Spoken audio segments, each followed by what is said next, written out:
कुछ लोगों के लिए जीवन के अंत में वे बस यही चाहते हैं। उनके लिए सफलता क्या है? शायद एक घर का मालिक बनना, यही उनके लिए सफलता है। शायद अगर मेरे पास इतना पैसा हो तो इसका मतलब है कि मैं सफल हूँ।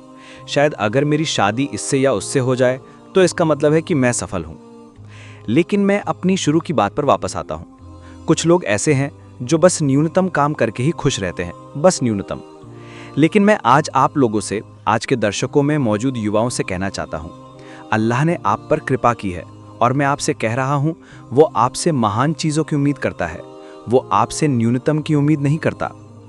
आज ऐसे बहुत से मुसलमान हैं जिनके लिए इस्लाम का केवल नाम ही बचा है, बस यही एक चीज़ बची है। वे नमाज की परवाह नहीं करते, वे हलाल और हराम की परवाह नहीं करते, वे इस दीन से बहुत दूर हैं। मैं इस दीन को आगे बढ़ाने के लिए क्या कर सकता हूँ? सिर्फ इसलिए कि बहुत से लोग जुमा में आते हैं और शामिल होते हैं, मुझे खुश नहीं होना चाहिए। क्या इसका मतलब यह है कि सभी के दिल साफ हैं? क्या इसका मतलब यह है कि हमें और किसी अनुस्मारक की ज़रूरत नहीं है? क्या इसका यही मतलब है? या हमारे समाज में बुराइयां मौजूद हैं? क्या ऐसे युवा हैं जो नशे की ओर बढ़ रहे हैं? क्या ऐसे युवा हैं जो बिना किसी उद्देश्य के अपना जीवन जी रहे हैं? वे बस वीडियो गेम खेलते हैं, फिल्में देखते हैं और सो जाते हैं। और अगर आप उनसे किसी उद्देश्य के बारे में पूछते हैं तो वे कहते हैं कि मैं स्नातक होकर नौकरी पाना चाहता हूँ। क्या ये कोई लक्ष्य है, नौकरी पाना? अल्लाह ने हमें इससे कहीं ज़्यादा ऊंचे लक्ष्य दिए हैं। आपकी नौकरी खुद एक ऊंचे लक्ष्य का जरिया है। लेकिन आप जानते हैं, हम एक अजीब समय में जी रहे हैं। आज जिन्हें दावत की सबसे ज़्यादा ज़रूरत है वे खुद मुसलमान हैं। लेकिन अगर आपको एक अच्छी नौकरी मिल भी जाए पर आप अपना काम ठीक से न करें, आपको नौकरी तो मिल गई लेकिन आप हर दिन देर से आते हैं। आपको नौकरी तो मिल गई लेकिन आप कोई भी प्रोजेक्ट पूरा नहीं करते। आप डेस्क पर बैठकर अपना समय बर्बाद कर रहे हैं, तो आप वो नौकरी खो देंगे। कोई और आकर आपके लिए वो काम कर देगा। आप उस नौकरी को नहीं रख पाएंगे, भले ही आप योग्य हों। केवल योग्यता ही काफ़ी नहीं है, आपको काम करना होगा। अल्लाह अज़्ज़ा वजल हम सभी को दे रहा है। उसने हमें पहले से ही योग्य बनाया है। हम ला इलाहा इल्लल्लाह के अनुयायी हैं। हम पहले से ही योग्य हैं। लेकिन इसका मतलब ये नहीं कि हम काम कर रहे हैं।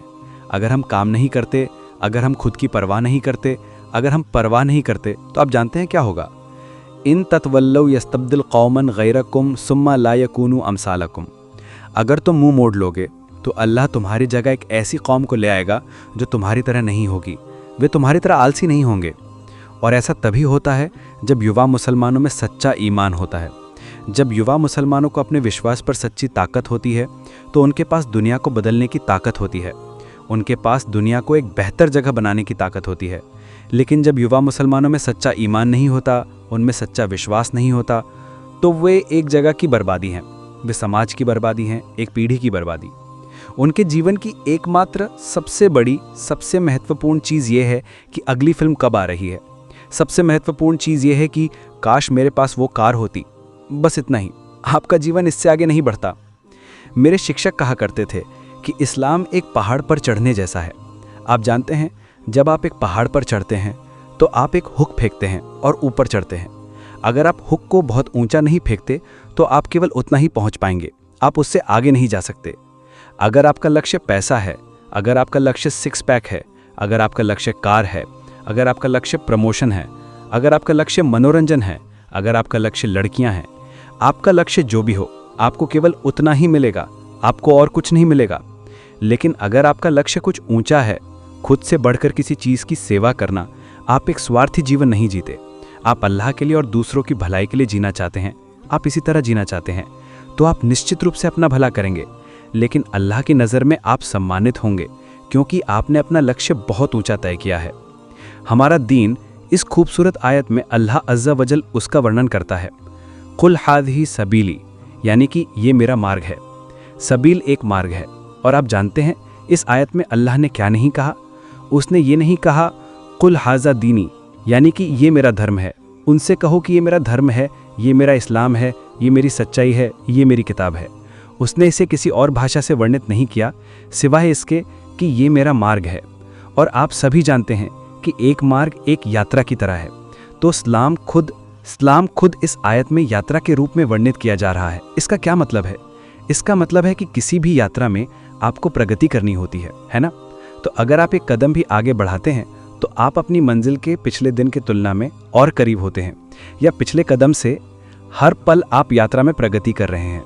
और इस आयत में अल्लाह के रसूल सल्लल्लाहु अलैहि वसल्लम कह रहे हैं, मेरा ये दीन और तुम्हारा और हमारा ये दीन इस्लाम एक यात्रा है, जिसका मतलब है मुझे कल इस दीन के लिए जो कुछ किया था उससे आज ज़्यादा करना है, और कल और ज़्यादा, और परसों और ज़्यादा, मुझे और आगे बढ़ना है। ये दीन कल जितना एक वास्तविकता था उससे ज़्यादा आज एक वास्तविकता बनना चाहिए, और मुझे उसके साथ कुछ करना चाहिए। मुझे सेवा करनी है, मुझे इस दीन को आगे बढ़ाना है, मुझे इस दीन का एक सेवक बनना है। लेकिन आप जानते हैं, मैं आपके लिए एक और सवाल जोड़ना चाहूँगा। मैं अपने करियर से अल्लाह की सेवा कैसे करूँगा? अपनी शिक्षा से मैं कैसे सेवा करूँगा? यही सबील है।